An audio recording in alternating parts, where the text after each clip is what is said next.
evening wind swept across the Wyoming grasslands as twilight painted the distant mountains in shades of copper and violet. Inside his weathered timber cabin, James Brennan sat beside the stone fireplace, a glass of bourbon in hand after another solitary day working his small herd. The months since the war's end had brought him nothing but silence, a companion he'd grown accustomed to, until the tentative knock that would shatter his isolation forever. The sound was soft, almost apologetic, like someone uncertain they deserved shelter. James set down his glass, listening intently. When the knock came again, he rose from his chair, his worn boots echoing against the plank floor, and pulled open the heavy door. What he saw stole the words from his throat. A young Cheyenne woman stood in the fading light, her feet bare against the dusty earth. Her raven hair hung in wet tangles past her shoulders, as though she'd forded a stream in darkness. 3 eagle feathers were woven into her hair, trembling in the cool breeze. But what seized his attention was her clothing. A white cloth garment torn in so many places it barely served its purpose, clinging to her like the last desperate barrier against the world. Water droplets caught the firelight spilling from his doorway, making her copper skin shimmer like polished stone. Her dark eyes met his, fierce yet hollowed by exhaustion. Though she remained silent, James could read the turbulent mix of terror and defiance burning there. Neither moved for a long moment. He watched her chest rise and fall rapidly, her hands gripping the shredded fabric. James's instincts warred within him. Caution whispered that he should close the door, that every stranger in this territory carried danger. But something deeper anchored him in place. He saw not a threat, but a human soul teetering on the edge of collapse. Slowly, he stepped aside. "Come in before the cold finds you." She hesitated, her eyes narrowing as she weighed his intentions, then finally crossed his threshold. The atmosphere shifted with her entrance. The scent of wet earth, wood smoke, and river water filled the small space. She moved immediately to the fire, rubbing her bare arms, trembling from cold or fear or both. James kept his distance, studying her, trying to decipher the story written in torn cloth and exhausted eyes. At last, she spoke, her English halting but comprehensible. "I run. Cannot go back." Her voice fractured on the words, and her gaze fell to the rough floor. James didn't press for details. He simply retrieved a thick wool blanket from his sleeping area and extended it toward her. She examined it, then him, before slowly wrapping it around her shoulders. Brief relief flickered in her expression before being swallowed by something darker, grief, perhaps, or lingering terror. The hours crawled by as the fire burned lower. She offered little explanation, but James needed none to understand the essential truth. She was fleeing something, and the wilderness outside offered no sanctuary.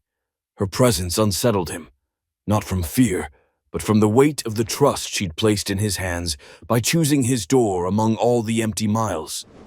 He poured water into a tin cup and watched her drink with trembling fingers. When exhaustion finally overcame her wariness, he guided her to his cot. While he took position near the entrance, rifle across his lap, alert to every sound the night brought. Sleep evaded him. Her arrival felt like destiny rather than chance. Whatever she'd escaped might still be hunting, and he found himself making a silent vow that no harm would cross his threshold while he drew breath. The night stretched endlessly, shadows dancing as coals dimmed to ash. James remained vigilant at his post, every creak of settling timber a potential warning.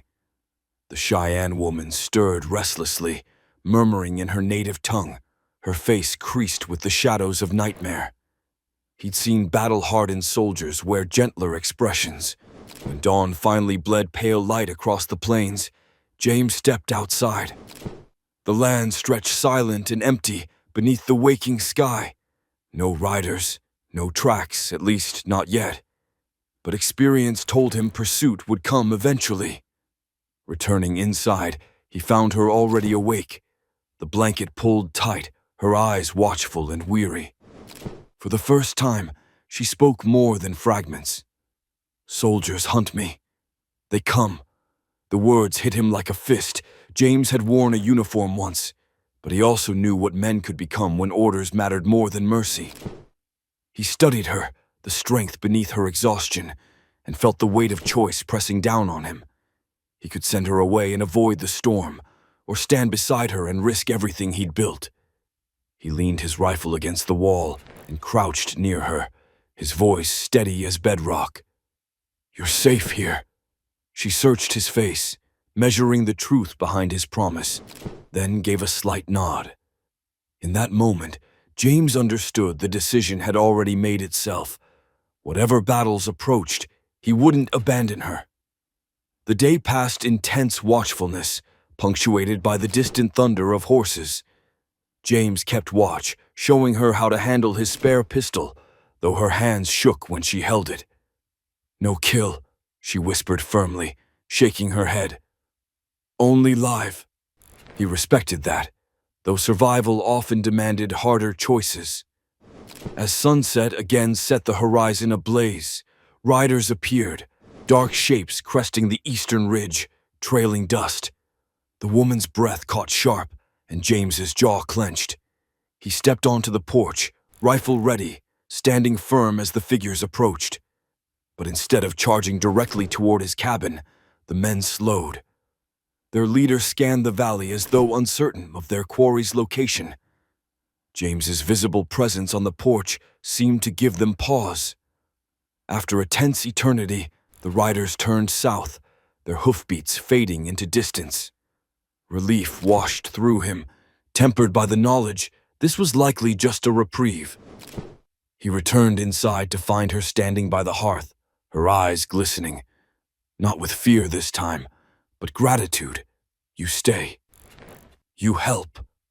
"Why?" she asked softly. James searched for words adequate to the question, but found none simple enough. Perhaps it was the loneliness that had gripped him since the war ended. Perhaps the fire in her eyes reminded him of his own forgotten battles. Whatever the reason, he only said, "Because you knocked on my door." That night, as fresh flames leaped in the hearth, they sat in companionable silence, two souls from separate worlds, bound by circumstance and choice. For the first time in years, James felt the crushing weight of solitude begin to lift. Though danger still prowled beyond his walls, within this small refuge existed a fragile, unspoken promise that mere survival wasn't enough. Perhaps in this wild frontier, two lives could find meaning in each other's presence. As darkness deepened and the land outside surrendered again to shadows, he let her stay, guarding her with resolve as strong as the ancient timbers holding the cabin together.